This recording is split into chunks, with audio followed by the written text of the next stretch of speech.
After months of planning, Premier Wab Kinew unveiled Manitoba's plan to end chronic homelessness on Tuesday.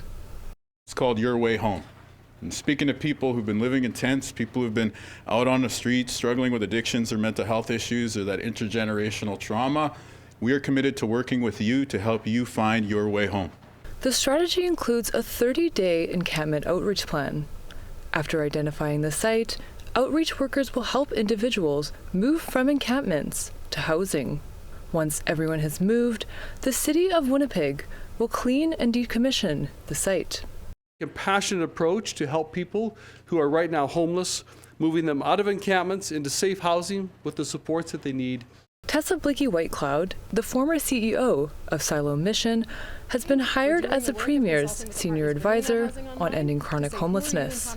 She says transitioning people from encampments has been challenging, but believes that's due to a housing gap. Because we're asking folks to move from encampments without having any housing options for them to move into, and without those housing options being planned with their specific needs in mind.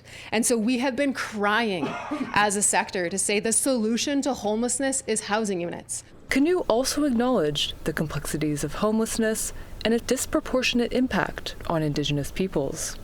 The 2022 Winnipeg Street Census found that over 75% of unhoused people in Winnipeg are Indigenous.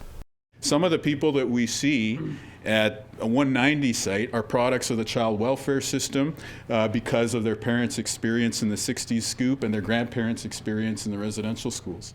In the long run, the province plans to increase social housing supply, establish a housing-first approach, recruit and train more frontline staff, and invest in wraparound supports for mental health and addictions.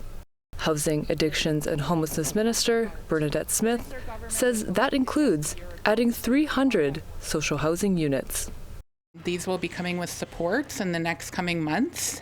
We will be working with organizations to support folks based on their needs. Some of those will be in Manitoba Housing, some of those will be in the community. The province says they've housed more than 1,200 Manitobans in the past year. The Manitoba NDP government has vowed to end chronic homelessness in 2 terms, or by 2031. Sierra Buttons, APTN National News, Winnipeg.